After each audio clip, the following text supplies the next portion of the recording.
Hello student, चलिए आज हम लोग देखते हैं आज का पहला क्वेश्चन। तो पहला क्वेश्चन है, what is the effect in a DC shunt motor if its supply terminals are interchanged.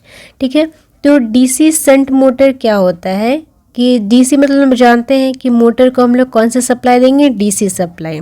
और शंट मतलब क्या होता है, जिस मोटर का आर्मेचर वाइंडिंग के पैरेलल में हम लोग फील्ड वाइंडिंग लगाते हैं तो उसको डीसी शंट मोटर कहते हैं। ठीक है, चलिए हम लोग देख लेते हैं सर्किट डायग्राम के थ्रू। तो ये क्या होता है, इसमें होता है कुछ इस प्रकार से, ये हम लोग का आर्मेचर है। ठीक है, ये आर्मेचर है और इसके पैरेलल में कौन सा वाइंडिंग रहता है, इसके पैरेलल में फील्ड वाइंडिंग रहता है।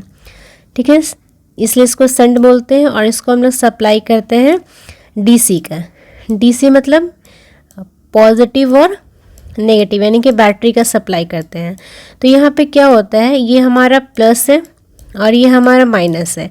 यदि इसके हम लोग सप्लाई को चेंज करते हैं, यानी कि इसको नेगेटिव और इसको पॉजिटिव कर देते हैं, तो क्या होगा, इस फील्ड में जो करंट जाएगा उसका डायरेक्शन चेंज हो जाएगा। और दोनों का जब एक साथ डायरेक्शन चेंज हो जाता है तो मोटर के घूमने की दिशा में कोई परिवर्तन नहीं होता है।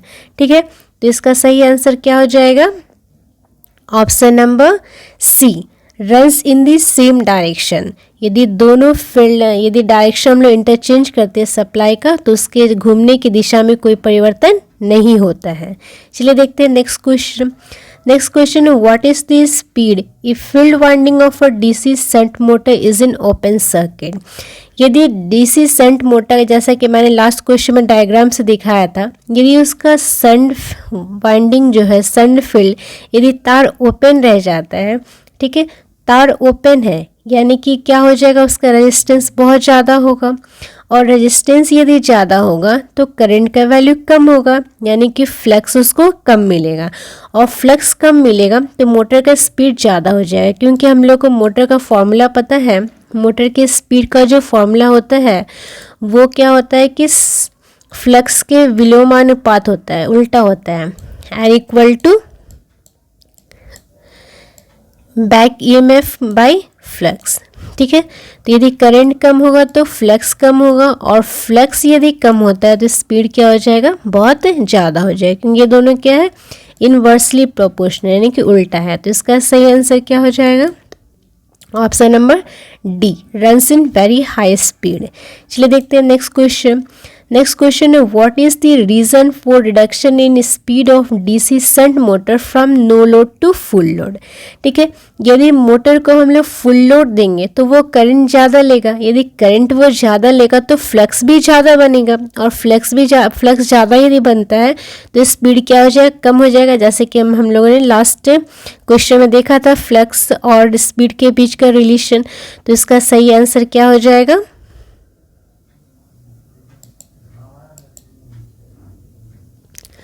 आर्मेचर वोल्टेज ड्रॉप क्या हो जाएगा, ज़्यादा हो जाएगा, उसमें वोल्टेज ड्रॉप क्या हो जाएगा, ज़्यादा हो जाएगा। ठीक है, चलिए देखते हैं नेक्स्ट क्वेश्चन। नेक्स्ट क्वेश्चन है, which winding fault is determined by the test. तो ये जो यहाँ टेस्ट दिखाया गया है, ठीक है, इस टेस्ट से हम लोग कौन सा पता करते हैं, ये ग्रॉलर है। ठीक है, ये क्या है, ये ग्रॉलर है, एक्सटर्नल ग्रॉलर। तो इससे क्या होता है, यहाँ पे ये जो दिखाया गया है वो टेस्ट प्रॉप्स है। ठीक है, यहाँ पे एक बल्ब लगा रहता है, तो ये जो इसका जो टर्मिनल्स है वो कम्यूटेटर के बार से अटैच रहता है। कम्यूटेटर के जो बार होते हैं, सेगमेंट होते हैं, उनसे जुड़ा हुआ रहता है। यदि ये बल्ब हमारा नहीं जलता है, उस कंडीशन में क्या होता है कि हमारा जो कॉइल है वो ओपन है। ठीक है, तो ये जो टेस्ट है वो ओपन कॉइल फॉल्ट को पता करता है, जिसका सही आंसर क्या हो जाएगा, ऑप्शन नंबर ए। चलिए देखते हैं नेक्स्ट क्वेश्चन। नेक्स्ट क्वेश्चन है, what is the formula to calculate the slip, यानी कि end slip of a 3 phase squirrel cage induction motor. ठीक है, तो स्लिप का फॉर्मूला होता है synchronous speed minus rotor speed, क्योंकि सिंक्रोनस स्पीड जो होता है वो मैग्नेटिक रोटेटिंग मैग्नेटिक फील्ड का स्पीड होता है, तो ये ज़्यादा होता है, या फिर हम लोग स्टेटर का स्पीड बोलते हैं, और आर जो है रोटर का स्पीड है। तो एन जो स्लिप होता है वो दोनों के बीच के डिफरेंस रहता है, अंतर को बताता है, ठीक है। तो इसका सही आंसर क्या हो जाएगा? ऑप्शन नंबर ए। चलिए देखते हैं नेक्स्ट क्वेश्चन। नेक्स्ट क्वेश्चन है what is the type of control circuit, ठीक है। तो कंट्रोल सर्किट क्या होता है? ये हम लोग एक अलग से सर्किट लगाते हैं हैवी पावर सिस्टम को कंट्रोल करने के लिए, ठीक है। तो यहाँ जो कंट्रोल सर्किट दिखाया गया है, जो हमारा सर्किट डायग्राम दिया गया है, वो जो कंट्रोल सर्किट है वो क्या है? इंचिंग कंट्रोल है, इंचिंग कंट्रोल, या इसको हम लोग जॉगिंग कंट्रोल के नाम से भी जानते हैं, ठीक है। इसमें क्या होता है, जैसे हम लोग जो हम इलेक्ट्रिक बेल रहता है उसको हम लोग बटन को प्रेस किए रहते हैं तब तक वो काम करता है, ठीक है। ठीक इसी प्रकार से ये भी सर्किट जो है वो किसके सिस्टम पे बेस्ड रहता है? इंचिंग के सिस्टम पे, ठीक है। जिसका सही आंसर क्या हो जाएगा? ऑप्शन नंबर ए, ठीक है। देखते हैं नेक्स्ट क्वेश्चन। नेक्स्ट क्वेश्चन है which formula is use to calculate the total electrical degree in starter of an AC motor. तो इसमें तो फॉर्मूला है और उस फॉर्मूला को हम लोग याद कर लेते हैं। जो इलेक्ट्रिकल डिग्री होता है वो क्या होता है? 180 degree into number of poles. जो रेस्ट डिग्री हम लोग लेते हैं ये सारा होता है मैकेनिकल डिग्री, ठीक है। और इलेक्ट्रिकल वाइंडिंग के लिए हम लोग इलेक्ट्रिकल डिग्री का पता करते हैं। तो इलेक्ट्रिकल डिग्री कैसे निकलता है? जो नंबर ऑफ पोल्स रहेगा उसमें हम लोग मल्टीप्लाई कर देंगे 180 डिग्री, ठीक है। तो इसका सही आंसर क्या हो जाएगा? Option number D. Next question what is the name of AC motor starter, ठीक है। तो हम लोग डीसी में देखे थे कि डीसी मोटर स्टार्टर 2-3 तरह के रहते हैं, 2 point starter, 3 point starter, 4 point starter, ठीक इसी प्रकार एसी मोटर का भी स्टार्टर होते हैं जो अलग अलग टाइप्स के होते हैं, जैसे DOL starter, automatic start delta starter, auto transformer starter, ठीक है। ठीक इसी प्रकार और स्टार्टर का काम क्या है कि इसको हम लोग स्टार्टर को कनेक्ट करते हैं मोटर से, ताकि उसके मोटर के आर्मेचर को ज़्यादा करंट नहीं मिले स्टार्टिंग के समय में, ठीक है। तो यहाँ जो फिगर दिया गया है वो है ऑटो ट्रांसफार्मर स्टार्टर, क्योंकि देखिए इस फिगर में क्या है कि ऑटो ट्रांसफार्मर को जोड़ा गया है, ठीक है। ऑटो ट्रांसफार्मर देखिए यहाँ फिगर में देख रहे होंगे, ये क्या है? ये क्या है? ऑटो ट्रांसफार्मर है, ठीक है। ये जो है ऑटो ट्रांसफार्मर है, और ऑटो ट्रांसफार्मर कौन सा है? 3 फेज ऑटो ट्रांसफार्मर है, और इसका कनेक्शन किस में किया गया है? स्टार में कनेक्शन किया गया है, ठीक है। तो पहले हम लोग क्या करते हैं, इसके वोल्टेज को, इसके रेजिस्टेंस को हम लोग ज़्यादा रखते हैं, टैपिंग रहता है इसमें, रेजिस्टेंस को ज़्यादा रखते हैं ताकि स्टार्टिंग में करंट कम मिले। और जब मोटर रन करने लगता है तो उसमें देखिए यहाँ स्टार्टिंग में है, ठीक है। जब मोटर रन करने लगता है तो फिर इसके हैंडल को हम लोग ऊपर कर देते हैं, क्योंकि उससे फिर बैक EMF बनने लगता है, ओके। तो इसका सही आंसर क्या हो जाएगा? इसका ऑप्शन देख लेते हैं। इसका सही आंसर हो जाएगा option number B, auto transformer starter. Next question what is the formula to find synchronous speed of an AC 3 phase induction motor, ठीक है। तो AC मोटर्स के स्पीड को हम लोग सिंक्रोनस स्पीड कहते हैं, जिसमें रोटेटिंग मैग्नेटिक फील्ड बनते हैं, ठीक है। तो सिंक्रोनस स्पीड यानी कि N का जो फॉर्मूला होता है 120 F/P होता है, ठीक है। तो पहले ऑप्शन है हमारा 120, और F क्या होता है? फ्रीक्वेंसी, और P होता है नंबर्स ऑफ पोल्स, ठीक है। इसका सही आंसर क्या हो जाएगा? Option number A. Next question what is the fuse rate to run 100 HP 3 phase induction motor at full load, clear है। जिसका सही आंसर होता है, ठीक है। तो यहाँ क्या होता है कि 1 HP का जो मोटर होता है उसका होता है करंट, उसके फ्यूज़ का करंट रेटिंग होता है 1.5 एम्पियर, ठीक है। 1 HP के लिए कितना हो जाता है? 1 HP is equal to 1.5 ampere fuse का रेटिंग होता है, ठीक है। तो हमारा 10 HP पूछा गया है, तो 10 HP के लिए कितना हो जाएगा? 10 HP के लिए हो जाएगा 10 HP के लिए हो जाएगा 1.5 इंटू 10, ठीक है, इंटू 10। तो ये कितना हो जाएगा? ये हो जाएगा हमारा 15। ये कितना हो जाएगा हमारा? 15 एम्पियर, ठीक है। तो फ्यूज़ का जो रेटिंग होता है 1.5 टाइम्स दिस होता है, 1.5 टाइम्स इंटू 15, ठीक है। तो ये इसका मल्टीप्लिकेशन आपका अप्रॉक्स आएगा 22.5 एम्पियर। ठीक है, तो इसका सही आंसर ये किसके अप्रॉक्स है, ये हमारे ऑप्शन के 25 एम्पियर के अप्रॉक्स है। ठीक है, तो इसका सही आंसर क्या हो जाएगा, ऑप्शन नंबर सी। चलिए देखते हैं नेक्स्ट क्वेश्चन। नेक्स्ट क्वेश्चन है what is the name of contact marked as X. तो यहाँ जो फिगर में एक्स दिखाया गया है, ये जो कॉन्टैक्ट है वो है ऑक्सिलरी कॉन्टैक्ट। ठीक है, ये देखिए ये क्या है, एडिशनल कॉन्टैक्ट। ऑक्सिलरी कॉन्टैक्ट मतलब एडिशनल कॉन्टैक्ट। ठीक है, तो इसका आंसर क्या हो जाएगा, option number C, auxiliary contact. Next है what is the type of AC motor starter winding. यहाँ जो स्टार्टर यानी कि जो स्थिर वाला भाग होता है उसका जो वाइंडिंग दिखाया गया, देखिए इसका शेप कैसा है, बास्केट शेप है। ठीक है, तो इसका क्या हो जाएगा, बास्केट वाइंडिंग होगा। अब देखते हैं हम लोग इसका जो स्लॉट्स है, स्लॉट्स के बीच में एक ही वायर है, एक ही कंडक्टर है। ठीक है, ये जो यहाँ पे है वो इस स्लॉट के बीच में एक कंडक्टर है, इसलिए इसका आंसर क्या हो जाएगा, सही answer single layer basket winding. तो option number A is the correct answer. चलिए देखते हैं next question. Next which formula is use to calculate the percentage slip of an AC 3-phase induction motor. तो जैसे कि हम लोगों ने देखा था लास्ट क्वेश्चन में, स्लिप का फॉर्मूला हुआ था NS माइनस NR, मतलब starter speed minus rotor speed और बाय स्टार्टर स्पीड। ठीक है, तो यहाँ पे जो परसेंटेज पूछा गया है इसलिए इसमें क्या हो जाएगा, इनटू हो जाएगा 100 से। ठीक है, ये इसका जो फॉर्मूला हो जाएगा वो NS minus NR by NS into 100। इसका सही आंसर क्या हो जाएगा, ऑप्शन नंबर ए। चलिए देखते हैं नेक्स्ट क्वेश्चन।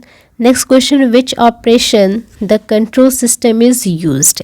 इसमें भी क्या है, इंचिंग है, और इंचिंग को हम लोग, मैंने पहले ही बताया था, इंचिंग का दूसरा नाम क्या है, जॉगिंग। ठीक है, और ये क्या करता है, इसको जब तक हम लोग प्रेस रखेंगे ये काम करेगा, फिर उसको हटा देंगे तो फिर ये वर्किंग करना बंद कर देगा। तो हमारे जो इस सर्किट में दिखाया गया है वो कौन सा कंट्रोल है, इंचिंग कंट्रोल। ओके, तो इसका सही आंसर क्या हो जाएगा, ऑप्शन नंबर बी।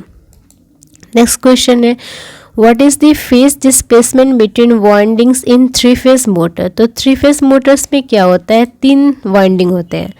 ठीक है, जिसको हम RYB के नाम से जानते हैं। ये हो जाता है R मान लेते हैं, ये Y मान लेते हैं, और ये B है। ठीक है, ये R हो गया, ये Y हो गया, और ये क्या हो गया, B हो गया। तो इनके बीच में जो फेज डिफरेंस होता है वो बैलेंस के लिए क्या होता है, दो फेज के बीच का जो डिस्प्लेसमेंट होता है 120 डिग्री का होता है। कितने डिग्री का होता है, 120 डिग्री का होता है। इनके बीच में भी कितना रहेगा, 120 डिग्री। ये भी कितना रहेगा, 120 डिग्री। ठीक है, तो इसका सही आंसर क्या हो जाएगा, ऑप्शन नंबर बी। सही answer option number B. Next question देखते हैं। नेक्स्ट क्वेश्चन है what is the name of part marked as X. तो यहाँ पे क्या है, ये जो हमारा एक्स है, ठीक है, ये AC का जिक्र हो रहा है, तो ये जो एक्स है यहाँ पे वो AC में क्या लगा रहता है, स्लिप रिंग लगा रहता है। ये क्या रहता है, ये जो पार्ट्स है वो कंप्लीट है। यदि ये कंप्लीट सर्कल है तो ये क्या होता है, स्लिप रिंग्स होता है। ठीक है, यहीं से हम लोग सप्लाई देते हैं मोटर को, ये हो जाता है स्लीप रिंग्स। ठीक है, यदि वही हम लोग DC के केस में ऐसे ये टूटा हुआ पार्ट्स रहता है, कंप्लीट सर्कल नहीं रहता है, ये इस तरीके से ब्रेक रहता है, तो इसको हम लोग कहते हैं DC के केस में, इसको हम लोग कहते हैं स्प्लिट रिंग्स। ठीक है, स्प्लिट LIT स्प्लिट रिंग्स। ठीक है, तो AC के केस में होता है स्लीप रिंग्स और DC के केस में होता है स्प्लिट रिंग्स। तो इसका सही आंसर क्या हो जाएगा, ऑप्शन नंबर डी। सही आंसर क्या है, ऑप्शन नंबर डी। चलिए देखते हैं नेक्स्ट क्वेश्चन। नेक्स्ट क्वेश्चन है what is the name of AC coil winding. ठीक है, यहाँ पे जो कॉइल में वाइंडिंग, जो कॉइल वाइंडिंग किया गया है इसका नाम पूछा गया है। तो ये देखिए यहाँ पे ऑप्शन पहले से दिखा हुआ है, ये क्या है, whole coil winding. Whole coil winding इसको इसलिए कहेंगे क्योंकि यहाँ देखिए ये जो वाइंडिंग है वो कैसे है, इसका जो देखिए ये जो कॉइल्स है ये हम लोग इसके यहाँ पे हम लोग इसके एंड में कनेक्ट करें, ठीक है। इसका स्टार्टिंग और इसका स्टार्टिंग एक जगह है, इसलिए क्या हो जाएगा, ये हमारा होल कॉइल वाइंडिंग कहलाता है, ठीक है, यानी कि कंप्लीट कॉइल वाइंडिंग। देखते हैं नेक्स्ट क्वेश्चन। नेक्स्ट क्वेश्चन है what is the name of coil winding. ये कॉइल वाइंडिंग का नाम पूछा गया है, ठीक है। तो ये देखिए दिखने में कैसा है, ये दिखने में हम लोग को किस शेप का है, डायमंड के शेप में है। देखिए ये किस शेप में है हम लोग का, यहाँ पे ये देखिएगा ये डायमंड शेप में है, ठीक है। तो इसका नाम क्या है, diamond mesh shaped coil winding. तो इसका सही आंसर क्या हो जाएगा, option number D, diamond mesh shaped coil winding. Next question है which speed is called as synchronous speed in three phase induction motor.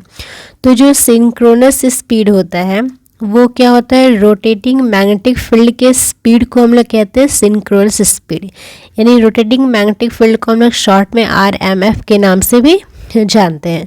तो उसके स्पीड को हम लोग कहते हैं सिंक्रोनस स्पीड, या फिर हम लोग कह सकते हैं कि स्टेटर के स्पीड को हम लोग कहते हैं सिंक्रोनस स्पीड। इसका सही आंसर क्या हो जाएगा, ऑप्शन नंबर सी। और आज का लास्ट क्वेश्चन है what is the name of starter symbol. तो यहाँ जो सिंबल दिखाए गए क्वेश्चन में उसका हमारे ऑप्शन से देखते हैं। यदि DOL स्टार्टर रहता तो उसमें लिखा रहता, तो ऐसा है नहीं।